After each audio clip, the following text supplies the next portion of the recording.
हम मीनू झा प्रणाम करै छी समस्त मिथिलावासीके। एकटा बरसाइतक गीत लऽ कऽ उपस्थित छी। संगमे श्रीमती ललिता झा सेहो छथि। समस्त सौभाग्यवती स्त्रीके वट सावित्री पूजाके बहुत बहुत शुभकामना। धन्यवाद। जय मिथिला, जय मैथिली। जेठ मास अमावस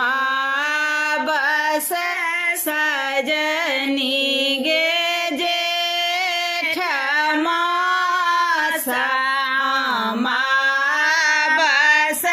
सजनी गे, सब धनी मंगल गावह हे,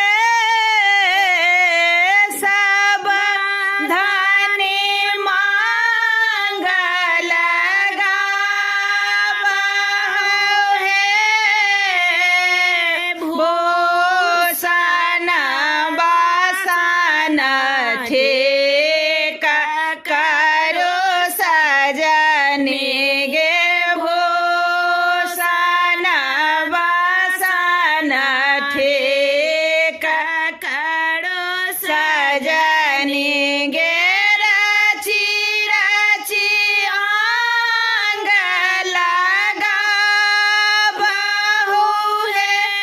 हे, काजर रेखा सिंदूर भेला सजनी गे, काजर रेखा सिंदूर भेला सजनी गे, पहिरथु सुबुद्धि सयानी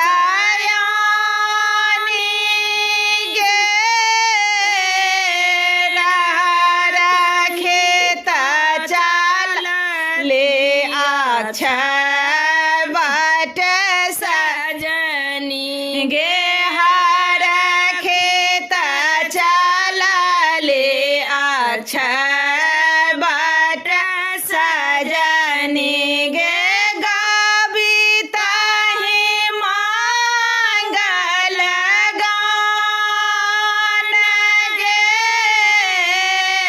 घर घर नारी हाकार सजनी गे, घर घर नारी हाकार सजनी गे, आदर सो सभ गेली हे,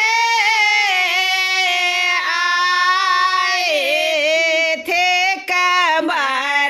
बरसाइत सजनी गे, आए थे बरसाइत सजनी गे, आकुल सभ भेली हे,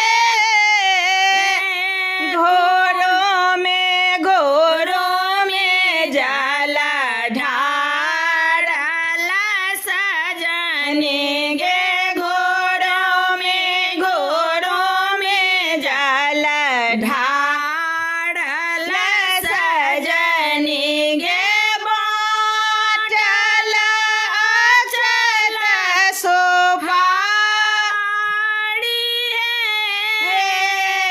फातुर लाल दिल आशीष सजनी गे, फातुर लाल दिल आशीष